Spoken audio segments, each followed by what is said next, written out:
Good morning. મંચસ્થ મહાનુભાવ તથા શક્તિના અંશોને મારા પ્રણામ. હનુમાનજી ને બધા આપણે ઓળખીએ છીએ. હનુમાનજી પાસે અપાર શક્તિ હતી, પરંતુ એમની શક્તિ તેઓ પોતે ભૂલી ગયા.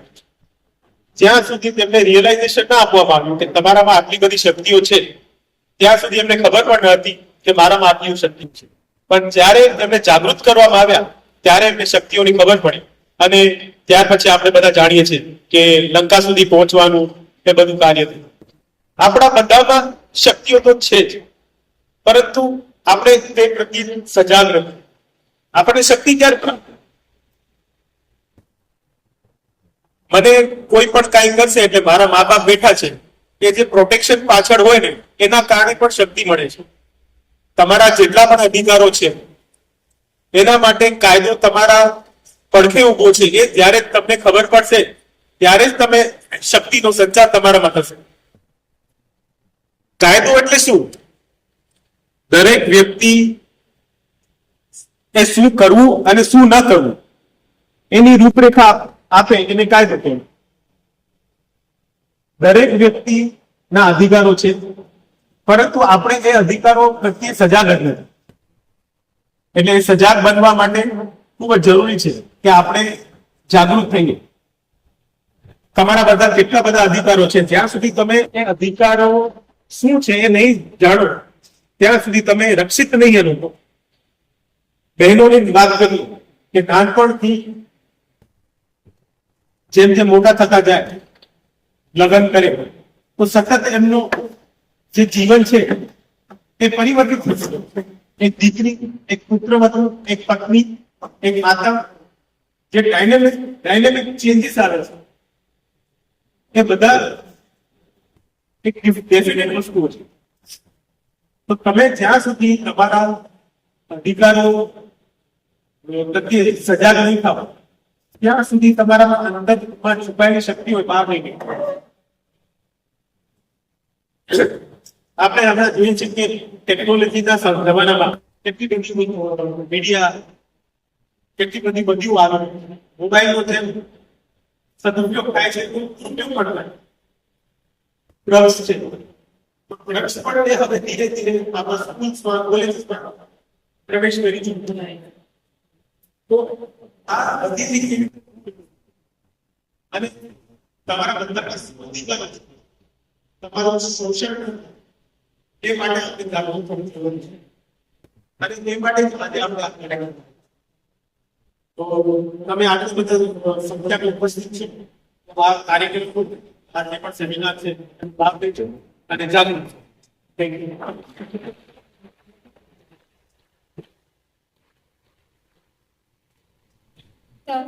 રિયલેશન સેક્રેટરી શ્રી તેમજ સિનિયર સિવિલ જજ શ્રી તેમજ રિયલેશન ઓફિસ સુપરિન્ટેન્ડન્ટ શ્રી અને અહીં સ્કૂલના પ્રિન્સિપલ શ્રી અને શિક્ષકો અને વિદ્યાર્થીઓને મારા નમસ્કાર.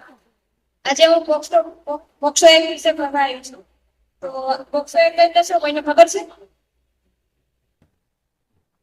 કોઈને ખબર હોય તો હાથ ઊંચો કરો. કાંઈ પણ થોડું એવું ક્યાંય સાંભળેલું કોઈએ પોક્સો એક્ટ એટલે શું? કોઈને નથી ખબર? તો પોક્સો એક્ટ એટલે કે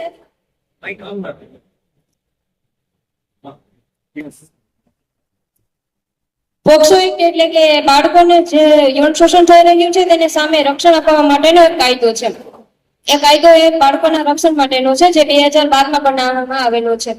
આ કાયદો દ્વારા જે 18 વર્ષથી કે તેથી નાની વયના બાળક, જેમાં છોકરો હોય કે છોકરી બંનેને આ કાયદો લાગુ પડે છે, જેમાં તેમની સાથે થયેલા યૌન શોષણ અને જાતીય સતામણી સામે તેમને રક્ષણ આપવામાં આવે છે. આ કાયદો તો 2012 માં બનાવવામાં આવેલો છે, પણ ઘણો ઉપયોગી છે.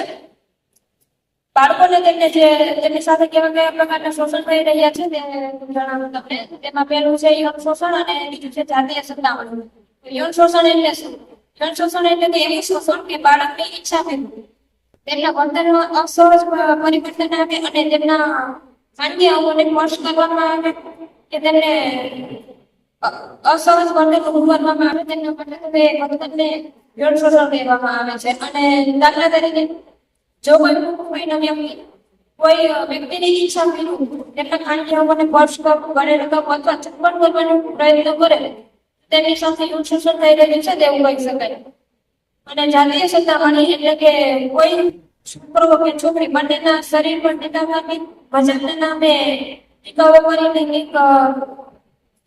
કરવી અને સીધી તેમને પાછળ કઈ પણ બોલવું, પીછો કરવો બધી જાતીય સત્તામણીમાં આવે છે.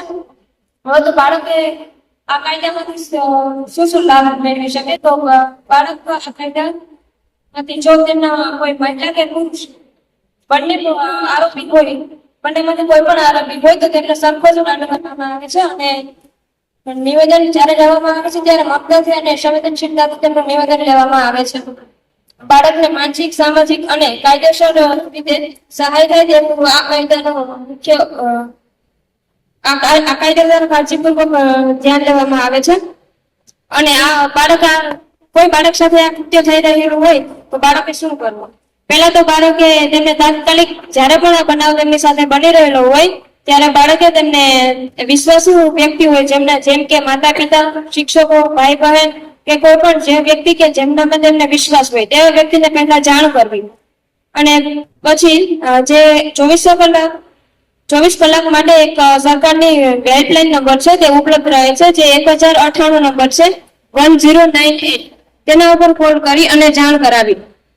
જ્યારે બનાવ બન્યો હોય ત્યારે જે કપડાં પહેરેલા હોય તે કપડાં સાચવીને રાખવા, ધોવા નહીં કે કોઈ પણ રીતે તેનો નિકાલ ના કરવો.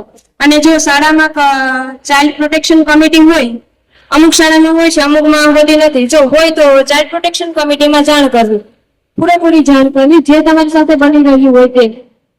અને પોલીસને પણ જાણ કરવી જેથી કરીને તપાસ કરવામાં સરળતા રહે. માનનીય જજ સાહેબ, આપના સમક્ષ મને આ વિષય પર તક મળી તે બદલ હું આપનો આભાર માનું છું. તો બધા પોતાની જગ્યા ઉપર ઉભા થઈ જશો શપથ લેવાની છે એટલા માટે.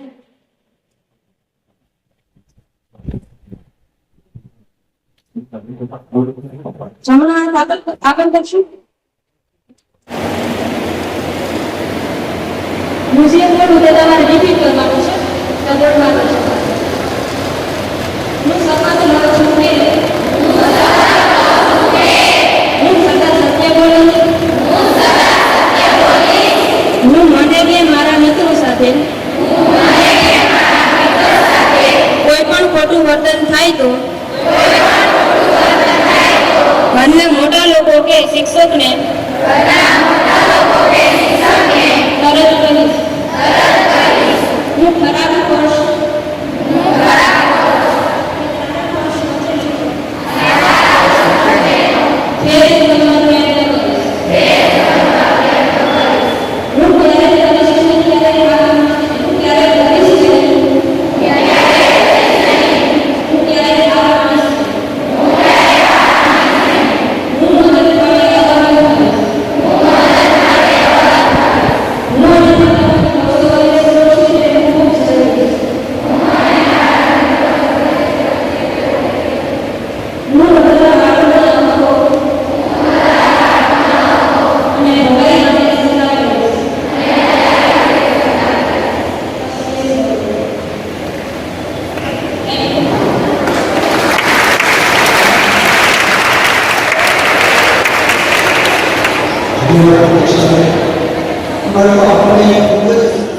રહેલા આદરણીય સિનિયર સેક્રેટરી સર, માનનીય પ્રિન્સિપલ શ્રી તેમજ શિક્ષકગણ તેમજ મારી વાલી વિદ્યાર્થી બહેનો, હું ગોહેલ કરિશ્મા સૌ પ્રથમ તમને શ્રાવણ મહિનાના સોમવાર આપણે નહીં ઉજ્જૈન વાળાના વહેલા 15 થી વહેલા આવી જાય છે એના માટે હું તમને બધાને શુભકામના આપું છું. એટલે બે હાથ ઊંચા કરી બોલો નમઃ પાર્વતી પતિ હર હર મહાદેવ હર. આજે હું તમને એક મહત્વપૂર્ણ વિષય પર વાત કરવા માંગુ છું, જે છે એન્ટી ડ્રગ્સ. એટલે કે જે રસાયણો હોય છે જે આપણે નશા કરીએ. આપણે નશા નથી કરતા એનો મતલબ એવો નહીં કે કોઈ કરતા ન હોય, બરાબર? એટલે મેઇન વિષય એ છે કે નશા મુક્તિ કરવાની છે. તો અહીંયા આજના કાળમાં યુવાનો માટે ખૂબ નુકસાનકારક બાબત એ છે કે નશો કરે છે. નશો એટલે કે ડ્રગ્સ વસ્તુ વપરાશ એ નશીલી વસ્તુઓ આપણા શરીર, મન અને જીવન બધા વ્યક્તિ પર અસર કરે છે. જે શરૂઆતમાં જ મજા આવે પણ પછી આપણે એ નુકસાની તરફ લઈ જાય છે, જે પતન તરફ લઈ જાય છે. ડ્રગ્સ માત્ર શારીરિક, માનસિક તેમજ માણસને નબળો બનાવી દે છે. આપણું શિક્ષણનો, માતા પિતા, મિત્રો અને સમાજથી મળેલી ટ્રકોને ડ્રગ્સ વાહી આપણે એને મેળવી દઈએ છીએ. દરેક યુવાન પ્રવૃત્તિઓ સજાગ રહેવાની જરૂર છે. કોઈ તમને ડ્રગ્સ કે નશીલી વસ્તુઓ માટે પ્રેરિત કરે તો તમારે ના કરવાની હિંમત રાખવાની. પેલું કારણ જ છે કે તમે એને હા પાડી તો હાલો ભાઈ કર નાખીએ. કરે નાની મજા આવે આ કરે તો આપણે કેમ નહીં કરીએ? પણ એવું ન હોય. બધા કરતા હોય પાછળ પ્રભાવ નહીં કરવાનો. આપણે શિક્ષક દર વખતે કે એમના કોઈ પ્રોફેશન સિલેક્ટ કરતા હોય તો એમ જ કરે કે ભાઈ આ કરે છે ને મારી એવું ના હોવું જોઈએ. એટલે આપણે ખુદનો કમાલ વિચાર કરવો જોઈએ. અભ્યાસ, રમત ગમત, સંગીત અને પોતાના કૌશલિક જીવનમાં આગળ વધવું જોઈએ. સાચ પર રસ્તો બતાવવો જોઈએ. તો નશીલા દ્રવ્યો છે શું કે ના એ ખબર હોવી જોઈએ.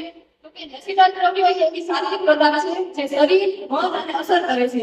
જે દ્રવ્યો ઉપર પહેલા આદત પડે પછી લત થાય. એટલે કોઈ પણ વસ્તુ હોય પેલા તમને આદત બનાવવાની કે એકવાર લઈએ પછી આપણે થાય કે લઈ નાખીએ એનું બીજી વાર એમ પછી આદત પડી જાય પછી લત થઈ જાય કે ભાઈ આ નહીં લઈએ તો પછી મરી જાય એવું બધું ખાવાનું ડેરે અને પછી એ અધોપતન તરફ લઈ જાય છે. આમ ડ્રગ્સ પણ આવે તમે ગાંજો, અફીણ, વિકર, નશીલી ટીકાઓ વગેરે સમાવેશ થાય છે. પણ નશો એટલા જ નથી, નશા તો બીજા પણ છે. આપણા ગુજરાત માટે તો માવા નશો બની ગયો છે કે ગમે એ હોય એક બાજુ માવા ખાવાનું ઉભા કરો તો આખું રાજ્ય ઊભું કરી દીધી એવી રીતે. અને શરૂઆત કેવી રીતે થાય તો કે મોટા પેલા થઈ ગયું છે કે ભાઈ એક લતો હોય એક બીજા લેવાના જ છે. પછી આને દેખાડો માંગે કે હું કોણ છું કે ભાઈ હું આ ખાય તો હું કામ ન ખાઉં એ બધું. પછી કોઈ મિત્રો બળજબરીથી ખવડાવી દેતા હોય પરંતુ એકવાર તેની શરૂઆત થઈ જાય પછી વ્યક્તિ તેના ગુલામ બની જાય છે. એ પછી જીવનમાં પાછળ વળી જોવું પડતું નથી અને પછી નીચે જ પડે કારણ કે એટલો બધો ડ્રગ્સ લીધો હોય શું થાય. તો આ કરવાથી એના પરિણામ શું આવે તો કે આપણે શારીરિક અસર કરે, સામાજિક અસર કરે, આર્થિક અસર કરે અને માનસિક તો કરે જ. એટલું બધું થયું હોય એટલે તો શારીરિક અસરમાં શું થાય તો કે શરીર નબળું પડી જાય, સુસ્તી પડી જાય શરીરમાં અને અંગો પછી મરી જ જાય એમ ઊંધો બીજું શું હોય. અને સામાજિક અસર પરિવાર તૂટી જાય, પછી મગજ તમારો આમ વયું ગયો હોય, પછી ઘરમાં કોઈ ગમે નહીં, કોઈ બોલતું હોય સાંભળવું ન ગમે અને મા બાપ તો કહેવાના કે ભાઈ રહેવા દે પછી એની એની સંબંધ બગડે એમ ભવિષ્ય બરબાદ થઈ જાય. અને આર્થિક રીતે એવું થાય કે તમારે નશો કરવો હોય તો તમારો ધ્યાન એમાં જ ગયું હોય તો ભણવામાં ધ્યાન દીધું ન હોય કોઈએ એટલે પછી પૈસા ક્યાંકથી જ કમાવાના એટલે પછી ચોરી લૂંટફાટ વધી જાય એટલે એ નુકસાની તો ખરી જ. એવી રીતે તો શા માટે ન કરવું જોઈએ તો કે હું તમારે આ બાજુ ધ્યાન દોરું છું કે આપણે એક જિમ્મેદાર નાગરિક છીએ ભારતના, એક જિમ્મેદાર વિદ્યાર્થી છીએ, એક સારો માનવ બનવા ઈચ્છીએ છીએ અને તેનો પ્રથમ પગથિયું એ છે કે મારું શરીર, મન સ્વસ્થ રાખી અને ક્યારેય નશો વસ્તુનો ઉપયોગ થવો જોઈએ નહીં. એટલે બધાને પ્રેરણા દેવાની કે નશો સારી વસ્તુ નથી. શું કરી શકાય તો કે જાગૃતિ ફેલાવવાની, મિત્રો અને પરિવારોને સમજાવવાનું કે નશો એ હાનિકારક છે, ન કરવું જોઈએ. જો કોઈ તમને કઈ નશીલી વસ્તુ આપે તો સ્પષ્ટ ના પાડી દેવાની કે નહીં મારે નથી કરવું અને અસરકારક જીવન જીવવાનું, રમત ગમત કરવાની, સંગીતમાં ધ્યાન દેવાનું, શિક્ષકે કોઈ આપેલી સલાહનું ધ્યાન દોરવાનું, અભ્યાસમાં સારો એવો પ્રયાસ કરવાનો એટલે તમારે નશાની જરૂર ના પડે. મેન નશો ઈ જ છે કે એનો લાગી જાય તો બીજો એ કઈ લાગે નહીં. અને સહાય મેળવવાની કે જો કોઈ તમારા આસપાસ કેવું વ્યક્તિ હોય કે જે નશો કરતું હોય તો એને પ્રેરણા દેવાની કે ભાઈ આ રહેવા દો તમે. અંતમાં આપણે સૌ એવું ભારત બનાવીએ છીએ જ્યાં યુવાનો મજબૂત, સ્ટ્રોંગ અને સ્વસ્થ હોય. ચાલો મિત્રો, આપણે નશો કોઈ વ્યક્તિ નહીં, એક પરિવાર, એક સમાજ અને આખા દેશને બરબાદ કરે છે. એટલે આજેથી જ સૂત્ર અપનાવીએ, નો ડ્રગ્સ યસ લાઈફ, એવું સૂત્ર હોવું જોઈએ. હવે છેલ્લે એક જોક્સ કહી દઉં પછી વાત આગળ વધારીએ. ઈ કે ડ્રગ્સ આની બાબત જ કહું છું બરોબર કે એક ભાઈ એને ડ્રગ્સ દુકાને ગયો દુકાન તો હોય નહીં હું દોડતું હોય ઈ કે ડ્રગ્સ લેવાથી લોકો કે સારી વસ્તુ થાય તો કે તમારી યુવાની એમ જ કે કઈ રીતે કે તમે જયારે મરો ને ત્યારે તમે યુવાન જ હોય, તમારો બુજુર્ગ વાળો ફોટો ન આવે એટલે તમારે બધા પરિવારને એમ જ લાગે કે છોકરો જીંકો છે એવી રીતે. તો હવે એક શૂટિંગ ના લેવડાવવાનું છે બધા સૌ જગ્યાએ ઉભા થઈ જાઓ.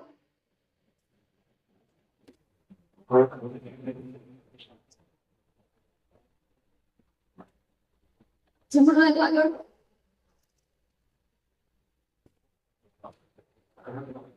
સાવધાન.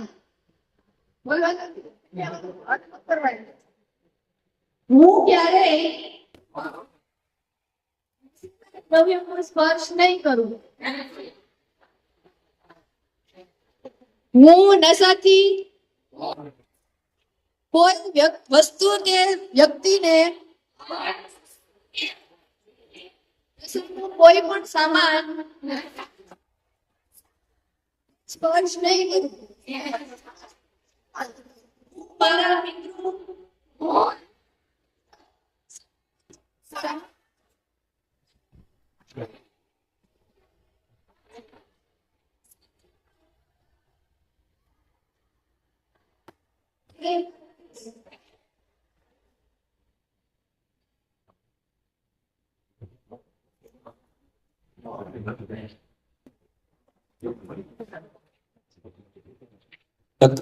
ઉપસ્થિત મંચસ્થ મહાનુભાવમાં અમારા સિનિયર સિવિલ જજ તેમજ સેક્રેટરી શ્રી ડી.કે. ચંદાણી સાહેબ, સરકારી ગર્લ્સ સ્કૂલના પ્રિન્સિપાલ શ્રી કરમટા સાહેબ, શ્રી મોરી સાહેબ, તમામ આદરણીય ગુરુજનો, મારા વાલા પેરાલીગલ વોલેન્ટિયર્સ અને બહેનો, વિદ્યાર્થીઓ, માનનીય શ્રી ચંદાણી સાહેબે કીધું એમ તમે સૌ શક્તિનું સ્વરૂપ છો, પણ એ શક્તિના સ્વરૂપને જ્યારે કોઈ આંચ આવે ત્યારે એ આંચ આવે ત્યારે શક્તિને કેવી રીતે જાગૃત કરવી, ક્યાં ન્યાય મેળવવો, ક્યાં એના માટેનું જે પણ કંઈ આપણને વળતર મળતું હોય એ ક્યાં મેળવવું, એની આપણી સૌને એની કોઈ માહિતી હોતી નથી.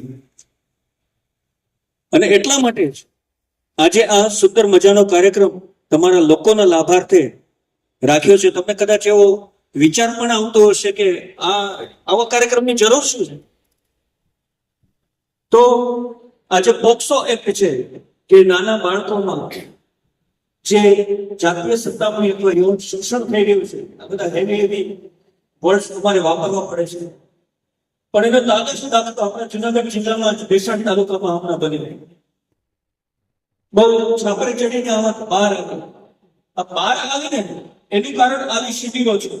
ઘટનાઓ પહેલા પણ બનતી હતી, ઘટનાઓ પહેલા વધારે બનતી, પરંતુ આ વાત બહાર આવી એનું કારણ બાળકોની જાગૃતિ એવી. એ બાળકોએ એના વાલીને વાત કરી, એના વાલીને ટ્રસ્ટીઓને વાત કરી, પરિણામે આ વાત બહાર આવી. અત્યારે એ પોલીસ સુધી પહોંચી. એનું કારણ નામદાર supreme court national legal services authority, નામદાર ગુજરાત રાજ્ય કાનૂની સેવા સત્તા મંડળ અમદાવાદ તરફથી આ વિષય ઉપર ખૂબ જ ભાર મૂકવા માટે અમને તમામને સૂચના છે. જાતીય સત્તામણીની વાત કરી હમણાં પ્રતીક્ષાબેન, તમે લોકો ઘરેથી નીકળતા હશો, મને નથી ખબર, હજી તો નાના છો, પણ ઘણી વખત એવું બનશે કે કોઈ વ્યક્તિ તમારો પીછો કરે, 3-4 વ્યક્તિઓ બેઠા હોય તો ઠઠ્ઠા મશ્કરી કરશે અને એનાથી પણ કદાચ ઘટના આગળ વધી શકે. પણ એ સમયે તમારે શું કરવું? તો એક સુંદર મજાની વ્યવસ્થા નામદાર સરકાર દ્વારા કરવામાં આવી છે. અને એ જ વ્યવસ્થા એટલે 181 માત્ર 181 નંબર ડાયલ કરશો એટલે તાત્કાલિક મહિલા પોલીસ ની આખી એક જે વેન છે એ વેન તમારા એડ્રેસ ઉપર આવી જશે અને આવી સત્તામણી કરતા વ્યક્તિઓને બરોબરનો પાઠ ભણાવશે. તમારા માટે 181 નોંધી લેજો, બહુ મહત્વનું છે. બીજું, નામદાર સુપ્રીમ કોર્ટ દ્વારા એક સુંદર મજાની એક વિક્ટિમ કમ્પેન્સેશન સ્કીમ શરૂ કરવામાં આવી છે.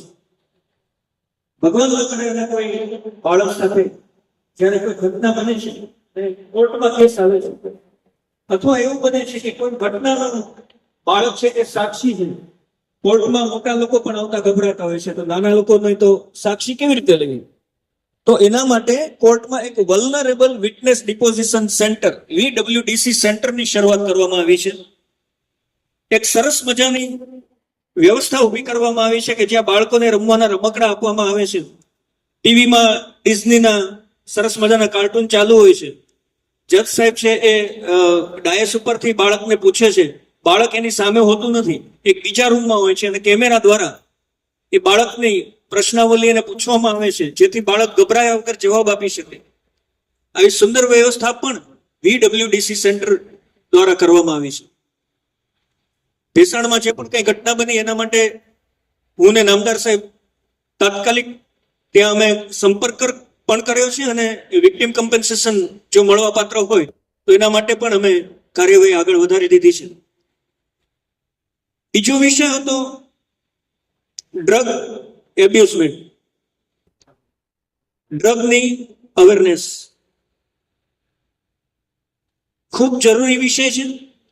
આપણી ગલીએ ગલીએ આપણી સોસાયટીઓમાં આ સડો અત્યારે વ્યાપી ચૂક્યો છે અને હમણાં અમારી પાસે એક કેસ આવ્યો હતો.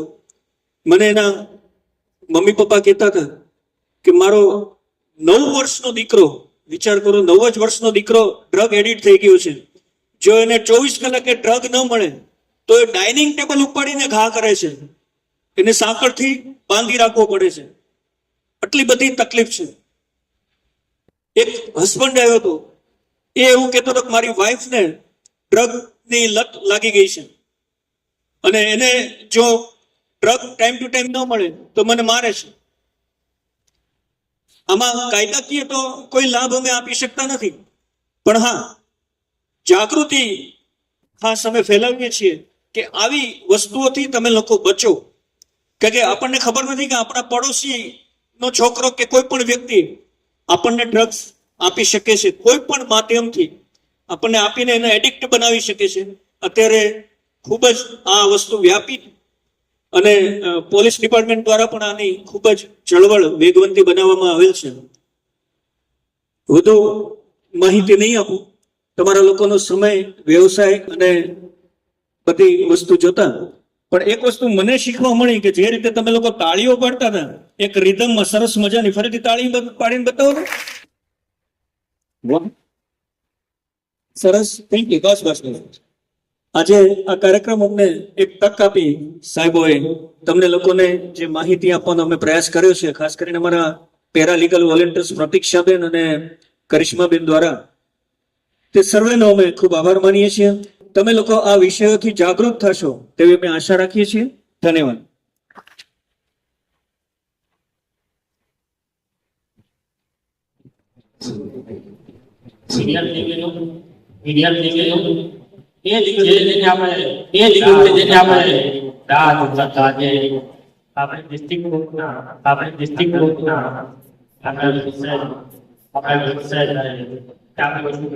એને એક સાથે ત્રણ વાત કરી છે. અમે જે ઘટાડો છે મોબાઈલ ઘટાડો, મર્યાદિત ઉપયોગ કરવો છે, ટેકનોલોજી બાબતની એક વાત કરી છે.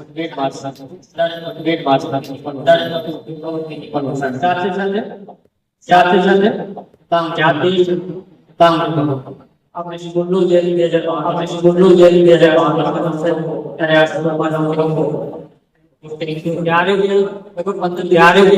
15 દિવસમાં મારે આપણી સ્કૂલમાં જે બેસું એટલે બહેનો તમને વારંવાર એટલે વાત કરતા હોય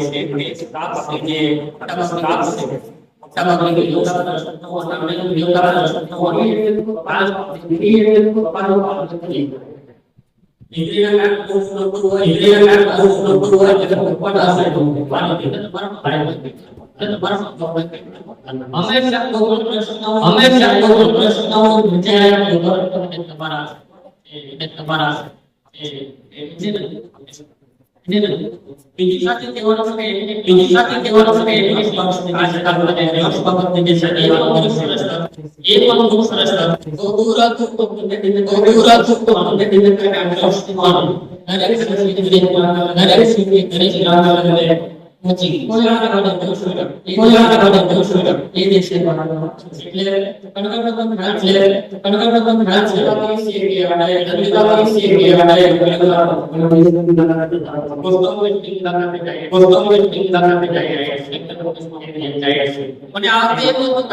મને આ તે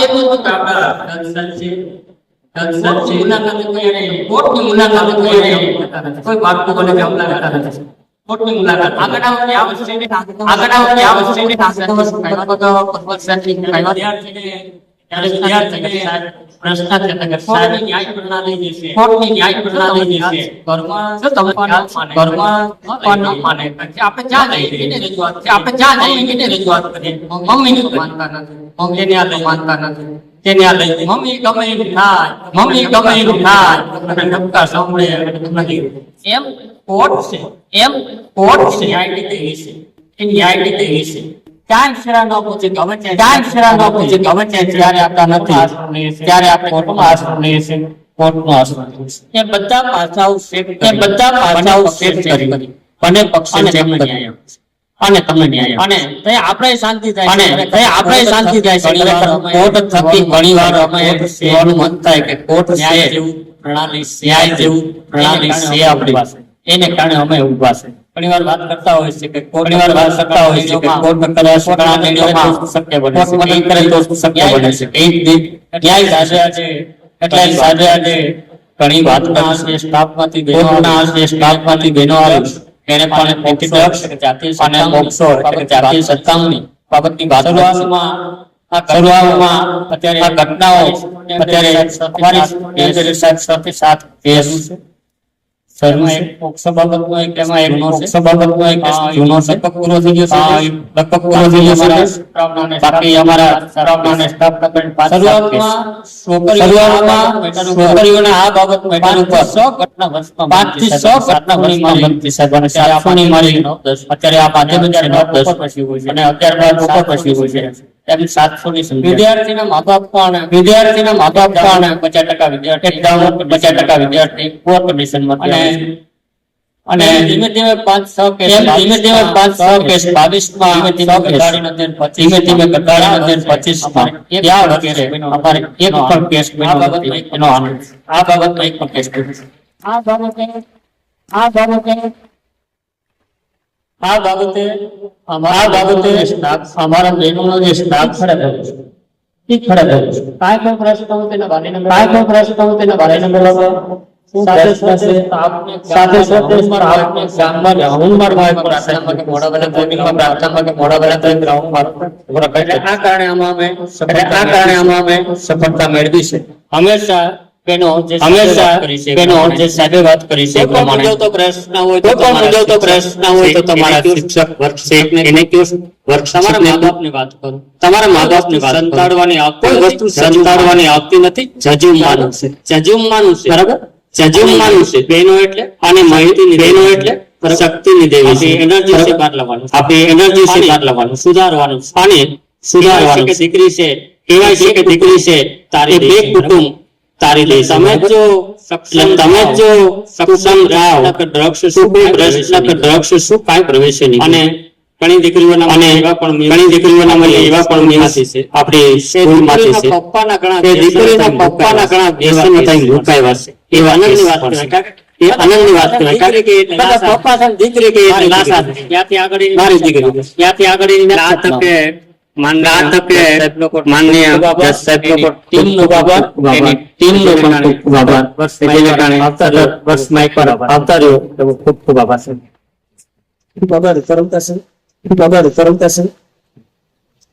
એક નાનકડી વાત એટલા માટે જરૂરી લાગી માન્ય કરમટા સાહેબ એવી વાત કરી કે ઘણા બધા 5-6 કેસો પણ આવવાના થયા સ્કૂલમાંથી એમને પણ આવવાના થયા અમારી પાસે જે પોક્સો કેસો ચાલે છે ઘણા કેસો એવા પણ છે એમાં ઘણા કેસો એવા પણ છે જેમાં છોકરી અને છોકરો લગ્ન કરવા માટે ભાગી ગયા હોય છતાં અને તેમ છતાં લાગુ પડ્યો હોય પોક્સો એક લાગુ પડ્યો હોય આનું કારણ એવું છે કે જ્યાં સુધી પુખ્ત નથી હોય એની ત્યાં સુધી મરજીથી પણ લગ્ન એની કરવા માટે મરજીથી જો ચાલી પણ ગઈ લગ્ન કરવા માટે જો ચાલી ગઈ હોય છોકરા ઉપર તો પોક્સો એક્ટ છોકરા લાગુ ઉપર પડે છે. પોક્સો એક્ટ જ લાગુ એટલે પડે આ છે. ખાસ અત્યારે એટલે આ ખાસ અત્યારના સમયમાં આ બાબત ખૂબ અત્યારના સમયમાં આ બાબત ખૂબ જરૂરી અને છે. જ્યારે આ છોકરીને છોકરો અને જ્યારે આ છોકરીને છોકરો પકડાય છે જેલમાં ત્યારે છોકરાને જેલમાં ધકેલી દેવામાં આવે છે, બિન જામીન પાત્ર બનેલો છે. છોકરીને અને છોકરીને જેવી શિશુ મંગલ જેવી સંસ્થામાં ધકેલી દેવામાં આવે છે. સંસ્થામાં પણ ધકેલી દેવામાં આવે છે. આજે પણ ઘણી બધી આવા છોકરીઓ કેસમાં હોય જે આવા કેસમાં હોય લઈ રહી છે. એ શિશુ મંગલમાં પનાહ લઈ રહી છે. છોકરો અને આરોપી એટલે કે વરરાજો છોકરો વિચાર કરો. વરરાજો વિચાર કરો જેલમાં વરરાજાશ્રી હવા ખાય છે. જેલમાં એટલે હવા ખાય છે. આ એક એટલે આપણા માટે અત્યારે આ એક તમારી ઉંમર આપણા માટે અત્યારે તમારી ઉંમર મુજબ જાગૃતિ વાળી બાબત છે. જાગૃતિ વાળી બાબત છે. કોઈ પણ લગ્ન કે પણ કોઈ પણ અમારે લગ્ન એ પણ આવ્યું છે કે child marriage અમારે એ પણ આવ્યું છે કે સામે ચાઇલ્ડ મેરેજ અમે ઝુંબેશ કરી સામે તો એને એના ઝુંબેશ માટેની પણ કરી એક ઝુંબેશ તો છે. એના માટેની પણ એક ઝુંબેશ છે કે 18 વર્ષ પછી લગ્ન પછી આપણે કરવા જોઈએ. લગ્ન આપણે કરવા જોઈએ. ધન્યવાદ.